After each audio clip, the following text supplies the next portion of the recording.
eh bien, les images arrivent alors, sur différentes consoles. Celle-ci, par exemple, celle-ci, elles ne fonctionnent plus depuis déjà plusieurs années.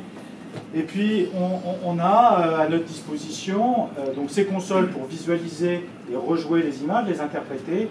On a ici le dossier informatique du patient, c'est-à-dire toute l'histoire du patient qu'il faut absolument consulter, parce qu'on n'interprète pas une image, on interprète une image dans un contexte donné, avec la connaissance de l'ensemble de l'histoire du patient, des traitements qui ont été effectués, etc.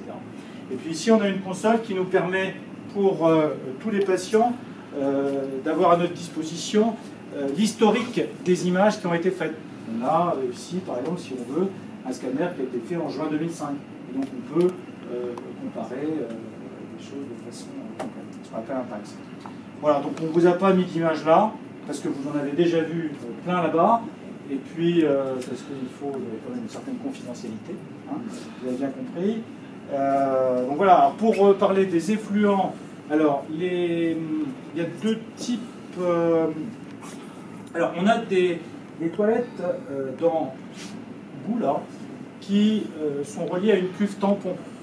Hein, et donc cette cuve tampon, elle est vidée le lundi matin. Et en fait, le lundi matin, il n'y a plus de technétium, parce que vous savez que le technétium, ça a une demi-vie de 6 heures, et donc au bout de 5-6 demi-vies, il n'y en a plus. Donc comme on arrête de travailler le vendredi soir, on a de la chance, on ne travaille pas le week-end, et bien le lundi matin, il n'y a plus de radioactivité. Par contre, on a, et ça c'est pour l'activité iode 131, donc il y a une demi-vie qui est beaucoup plus longue, puisqu'elle est de 8 jours. Les chambres radioprotégées qui sont au 7e étage sont elles-mêmes reliées à des cuves au sous-sol.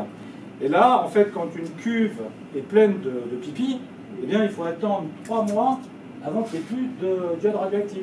Donc, on attend qu'elle soit pleine, on attend 3 mois, on prélève un petit peu de pipi, et on vérifie qu'il n'y a plus de radioactivité. Et une fois que c'est bon, on fait signer un papier et on vide ça dans les cuves d'ailleurs. Voilà. Et ça nécessite quand même des infrastructures qui sont lourdes. Je ne vous fais pas visiter les cuves, mais... Quand on rentre chez soi. Et quand on rentre chez soi, bah, vous voyez, on est à peu près normal, quoi. Donc, non, mais je veux dire, on va faire pipi après dans les toilettes. Ah, vous voulez parler des patients?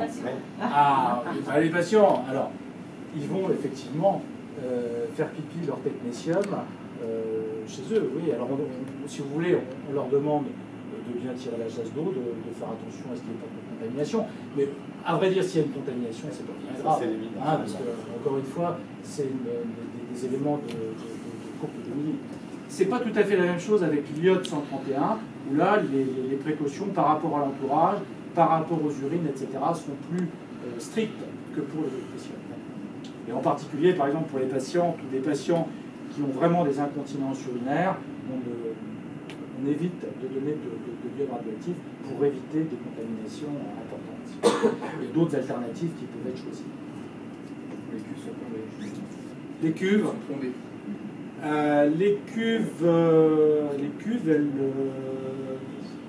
oui, autour, les cuves elles-mêmes doivent pas être plombées, mais par contre, il y a des murs épais autour.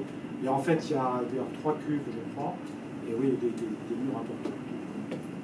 Et puis un système aussi pour, si jamais une cuve pétait, un truc pour récupérer tout ça.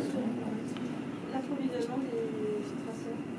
Donc en fait, on s'adresse à des sociétés privées. Alors, il y en a 3 ou 4 sur le marché. Hein. Donc, par exemple, la société IDEA, il y a la société Covidien, il y a General Electric, et puis pour le PET-scan, il y a aussi d'autres sociétés. Et donc, il y a des commandes de produits radioactifs. Donc, on va commander un générateur de technétium, on va commander une dose d'électroscan, voilà. Et on va recevoir le générateur, tel jour, calibré, tel jour exactement, et on va le payer tout ça, mais à un certain coût quand même. Hein. Ouais.